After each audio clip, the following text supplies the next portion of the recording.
Hey, we're so glad you've joined with us today as we continue our study on the book of James. I'm Keola, one of the pastors at City Church California, and I have invited one of my favorite people in the world, Zach, to help me with this lesson. Zach also works for City Church California, churning out all the amazing content you get to see online. And in this lesson, we're going to take a quick look at the themes of this letter. Since we've been studying this in church, we wanted to give you a little bit more content, context, information, and knowledge on the masterpiece of this writing. So let's get started.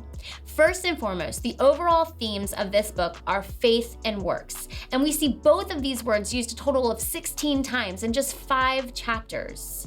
Yeah, and the key verse is found in chapter 2, verse 17, which says, "In the same way, faith by itself, if it is not accompanied by works, is dead." This letter drives the point on how to live out one's faith by being a doer and not just a hearer of the word.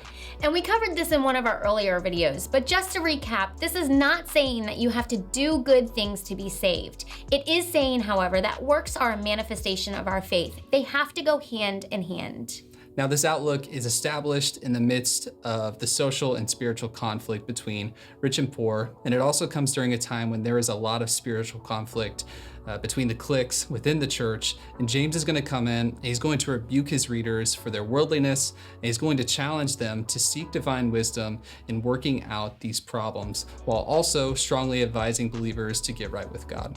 There are 7 sections of this book. Chapter 1 is the introduction of the letter, and chapters 2 through 5 consist of 12 different teachings about wholehearted devotion to Jesus and what that looks like. Yeah, the first theme is in James chapter 1, verses 2 through 18, and this is a section talking about the testing of faith. Faith is tested and shown through our temptations. God allows people to be tempted, but he isn't tempting you. He uses it for strengthening you. The section that comes next is James 1, 19 through 27. This is all about hearing and doing the word. This section is characterized by both truly hearing and then purposefully doing the truth. The next section is James chapter 2, verse 1 through 13, and this is the sin of partiality. This is where James is really going to emphasize and warn believers against discriminating against the poor in favor of the wealthy in the church. The next one that comes up is James 2, 14 through 26. And this is all about faith without works is dead. This is where James really hits that point that though we are saved by grace through faith, the necessary result of that are the works and good deeds in our lives. The next one is James chapter 3 all the way through chapter 4, verse 12. And this is the sin of dissension in the community. This section is the lengthiest of the letter, and it talks about the issues that have risen within the church, mainly the discord and the slander that are taking place, and how people need to be seeking wisdom from above.